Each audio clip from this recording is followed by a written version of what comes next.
നിങ്ങളിൽ എത്ര പേര് പ്രണയവിലാസം സിനിമ കണ്ടപ്പോൾ ഈ ഒരു സംഭവം ശ്രദ്ധിച്ചു? അർജുൻ അശോകനും അച്ഛൻ ക്യാരക്ടറും കൂടി തിരുനെല്ലിക്ക് പോകുന്ന വഴിക്ക് ഒരു സ്ഥലത്ത് നിർത്തി സംസാരിക്കുന്നില്ലേ?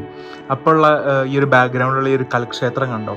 ആ ഒരു ക്ഷേത്രത്തിനെ കുറിച്ചാണ് ഞാൻ ഇപ്പൊ പറയാൻ പോകുന്നത്. അപ്പൊ തിരുനെല്ലിക്ക് പോകുന്ന വഴി തന്നെയാണ് ഈ ഒരു ക്ഷേത്രമുള്ളത്. 16-ാം നൂറ്റാണ്ടിൽ കുറിച്യ വിഭാഗത്തിൽപ്പെട്ടവർ നിർമ്മിച്ചതെന്ന് കരുതപ്പെടുന്ന ശ്രീ കാളീശ്വരി ക്ഷേത്രമാണ് ഈ കാണുന്നത്. ക്ഷേത്രത്തിന് മുന്നിലായിട്ട് നമുക്കൊരു ഗോപുരം പോലെ ഒരു സ്ട്രക്ചറും കാണാം കേട്ടോ. ഒരു ജൈനമത ആരാധനാലയത്തിന്റെ സ്റ്റൈലിലാണ് കരിങ്കല്ലുകൊണ്ട് തീർത്ത ഈ ഒരു രണ്ട് ശ്രീകോവിലുകൾ ഉള്ളത് കേട്ടോ. ഈ ശ്രീകോവിലിന്റെ ഉള്ളിലാണെങ്കിൽ നമ്മുടെ ഈ തമിഴ്നാട്ടിലെ കാണുന്ന ഒരു സ്റ്റൈലിലുള്ള രണ്ട് പ്രതിഷ്ഠകളാണ് ഉള്ളത്.